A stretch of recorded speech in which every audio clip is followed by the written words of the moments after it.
আসসালামু আলাইকুম। আমরা গত লেকচারে একটা এক লেআউট বিশিষ্ট একটা অ্যাপস আমরা তৈরি করে রান করে দেখেছি যে আমরা এই ওকে বাটনের উপরে প্রেস করলে এখানে লেখাগুলো চেঞ্জ করে দেওয়া যায়, ইমেজটাকে চেঞ্জ করে দেওয়া যায়, আমরা যা ইচ্ছা তাই করতে পারি শুধুমাত্র একটা ওয়ান ক্লিক লিসেনারের মাধ্যমে। এটার ভিতর আমরা যেই কোড লিখি তাই হয়ে যায়। তো এখন এই ভিডিওতে আমরা দেখব যে কিভাবে এই ধরনের একটা কাস্টম বাটন আমরা ইউজ করব। তো আমরা এইখানে একটা সাদামাটা বাটন ইউজ করেছি, আপনারা দেখতেই পারছেন হয়তো বা দেখতে, কিন্তু এটার মতন সুন্দর লাগে না। এটা কত সুন্দর একটা শেপ, একটা রাউন্ড শেপ আছে, একটা ছোট্ট একটা ব্যাকগ্রাউন্ড রয়েছে, একটা বর্ডার আছে, দেখতে কিন্তু খুবই সুন্দর লাগতেছে। কিন্তু আমরা যেটা করেছি, আমরা একেবারে একটা সাদামাটা একটা বাটন নিয়েছি। তো আমরা এখন এই ভিডিওতে শিখবো যে কিভাবে এখানে একটা কাস্টম বাটন অথবা একটা কাস্টম টেক্সট ভিউ নিব। টেক্সট ভিউ নিয়ে ওইটাকে কাস্টমাইজ করে আমরা সুন্দর এই ধরনের একটা আকৃতিক রূপ দিব। তো চলুন তাহলে আমরা চলে যাই আমাদের কাজে। তো আমরা এখানে যেই বাটনটা নিয়েছি, আমরা চাইলে এই বাটনটাকেও কাস্টমাইজ করতে পারি অথবা এখানে একটা টেক্সট ভিউ নিয়েও কাস্টমাইজ করতে পারি। তো চলুন আমি আপনাদের সর্বপ্রথম একটা টেক্সট ভিউ নিয়ে ওইটাকে কাস্টমাইজ করে আমি দেখাবো, তারপরে আমরা আবার এই বাটনটাকেও কাস্টমাইজ করব। তো আমি এই জন্য একটা টেক্সট ভিউ নিয়ে নিচ্ছি। এখানে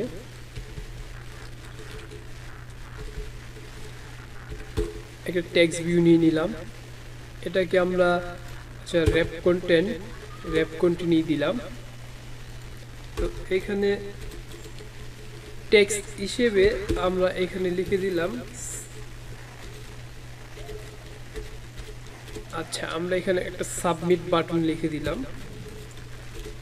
এটা গ্রেভিটি দিয়ে আমরা এটাকে সেন্টারে নিয়ে গেলাম, নিয়ে যাওয়ার পরে একটা পিস করে দিয়ে আমরা এটাকে আন্ডার ব্রেকেটে একটা সেমিকোলন দিয়ে শেষ করে দিলাম। তো এখন আমরা এটাকে একটা ব্যাকগ্রাউন্ড দিব। আচ্ছা ব্যাকগ্রাউন্ড আমরা কি দিব? আচ্ছা সর্বপ্রথমে ব্ল্যাক দিই, তারপরে আমরা এই ব্যাকগ্রাউন্ডটাকে এইখান থেকে আমরা একটু চেঞ্জ করে নিই। আচ্ছা আমরা এই কালারটাই দিলাম, আমরা পরবর্তীতে আমরা এটাকে কাস্টমাইজ করব, তো এই জন্য আপাতত এটা দিলাম। তো এটাকে একটা একটা পেডিং দিয়ে দিই।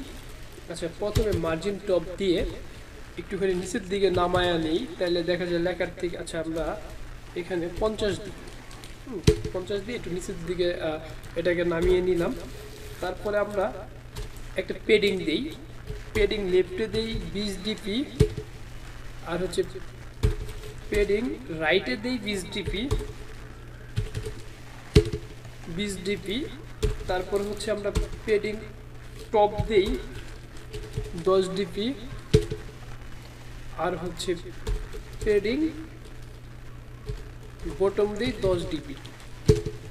আচ্ছা আমরা এখন চাইলে ওই টেক্সট কালারটাকে আমরা টেক্সট স্টাইল আমরা বোল্ড করে দিই, আর টেক্সট কালারটাকে একটু চেঞ্জ করে দিয়ে আসি, টেক্সট কালারটা হোয়াইট করে দিই, তাহলে টেক্সট কালারটা আপনারা দেখতেছেন ফুটতেছে।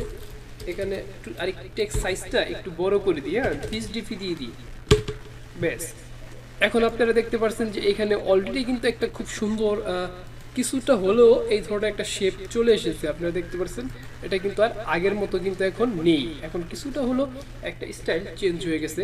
তো এখন আমরা এটাকে কাস্টম স্টাইল করব। তো কাস্টম স্টাইল করার জন্য আমাদের চলে যেতে হবে আমাদের যে এই যে ড্রাবল ফাইল রয়েছে। আমি বলেছিলাম যে এই ড্রাবল ফাইলে শুধু যে ছবি রাখার কাজই না, এই ড্রাবল ফাইলে কাস্টম স্টাইল আরও অনেক কিছু রাখবো আমরা, তো সেটা পর্যায়ক্রমে দেখবো। তো আমরা এই ড্রাবলের উপরে ক্লিক করব, ক্লিক করার পরে আমরা একটা রাইট বাটন ক্লিক করব, রাইট বাটন ক্লিক করে আমরা দেখবো ড্রাবল রিসোর্স ফাইল। হ্যাঁ আমরা এই ড্রাবল রিসোর্স ফাইলের উপরে একটা ক্লিক করব, ক্লিক করার পরে এখানে একটা নাম দিব, যে আমরা দিলাম যে বাটন, বাটন না দিয়ে দিই কাস্টম বাটন। হ্যাঁ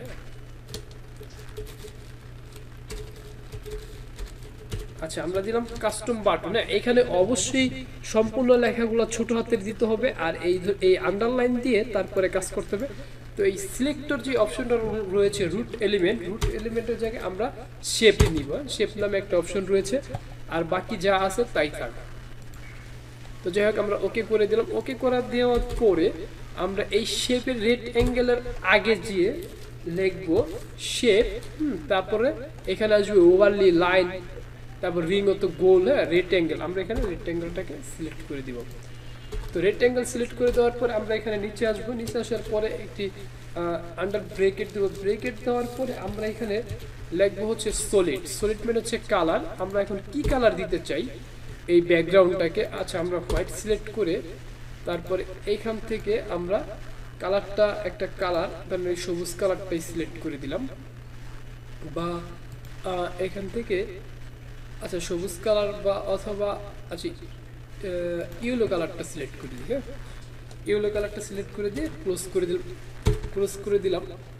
তো তারপরে আমরা আরেকটা অপশন নিব যে কর্নার রেডিয়াস নিব আমরা হচ্ছে 10 ডিপি নিলাম। আচ্ছা কর্নার রেডিয়াস নিব আমরা, সরি আমার এখানে একটু ভুল হয়েছে। আচ্ছা ঠিক আছে, তারপর আমরা এখানে নিব হচ্ছে কর্নার। হ্যাঁ কর্নার নেওয়ার পরে নিব হচ্ছে কর্নার রেডিয়াস নিব হচ্ছে 10 ডিপি নিলাম। আপনারা দেখতে পাচ্ছেন এই যে কোণাগুলো একটু শেপ হয়ে গেছে।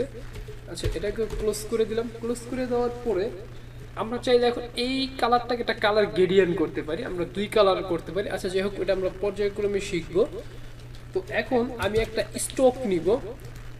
তো এই হচ্ছে আপনার একটা স্ট্রোক হচ্ছে স্ট্রোক কালারটা একটু সিলেক্ট করে দিই। আচ্ছা কালারটা আমি হোয়াইটই ব্ল্যাক সিলেক্ট করে দিলাম। আচ্ছা স্ট্রোকটা কি আগে একটু জেনে আসি। স্ট্রোক হচ্ছে এই যে আপনারা সাইডে দেখতে পাচ্ছেন হালকা কালো করে যে একটা শেড দেখতে পাচ্ছেন, এটা হচ্ছে স্ট্রোক কালার। তো স্ট্রোকে আমি একটা উইথ সেট করে দিতে হবে। এখানে উইথ সেট করে দিলাম আমি 3 ডিপি। এখন দেখতে পাচ্ছেন এই যে এখানে হালকা কালো। তো যাই হোক এখন এ পর্যন্তই থাক, এখানে আরো অনেক কিছু করা যায়, আমরা সেটা পর্যায়ক্রমে দেখবো। তো আমরা এখন এখানে ইউজ করব। তো এখানে আমরা যে একটা ব্যাকগ্রাউন্ড কালার ইউজ করেছিলাম, এই ব্যাকগ্রাউন্ড কালারটা আমরা এখন আর ইউজ করব না। এখন আমরা এইখানে আমরা ওই যে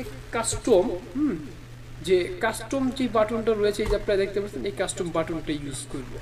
তো এখন দেখুন আপনারা দেখতে পাচ্ছেন এখন কিন্তু সুন্দর একটা কালার চলে আসছে, খুবই সুন্দর। চারপাশে একটা ব্যাকগ্রাউন্ড হয়েছে, হ্যাঁ একটা কালো শেপ আসছে, কিছুটা কিন্তু চেঞ্জ হয়ে গেছে। এখন চাইলে আপনারা এটাকে গ্রেডিয়েন্ট করে 2 কালারও ইউজ করতে পারেন, 3 কালারও ইউজ করতে পারেন। হ্যাঁ তার জন্য তাহলে আমরা সলিড কালারটা কেটে দিয়ে আমরা এখানে এই গ্রেডিয়েন্টটা ইউজ করতে পারি। এই দেখতে পাচ্ছেন গ্রেডিয়েন্ট। হ্যাঁ গ্রেডিয়েন্টে যাওয়ার পরে আপনারা দিবেন হচ্ছে start colour. Then start colour আমি হোয়াইট দিলাম।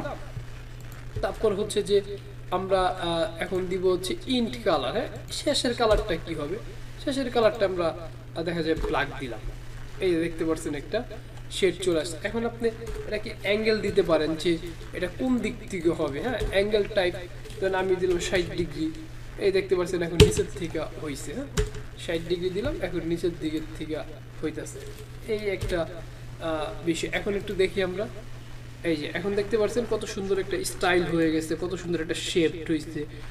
তো এইভাবে আপনারা যেভাবে ইচ্ছা এটাকে ডিজাইন করে নিতে পারেন। হ্যাঁ এটা সেম, জাস্ট আপনারা যেই ডিজাইন করছেন এই সেম ডিজাইনেই জাস্ট শুধু আপনারা এখন যদি আমি এখানে একটা বাটন নেই, ওই বাটনের ভিতরে এটা এই কাস্টম যেই ড্রাবল যে রিসোর্ট যে ফাইলটা, এই আমাদের এই কাস্টম ফাইলটা, এটাকে জাস্ট খালি এখানে ব্যাকগ্রাউন্ডে সেট করে দিলে সেম এটাই হয়ে যাবে। তো ভালো থাকবেন সবাই। ভিডিওটি ভালো লাগলে অবশ্যই চ্যানেলটিকে সাবস্ক্রাইব করে রাখবেন। ধন্যবাদ সবাইকে। আল্লাহ।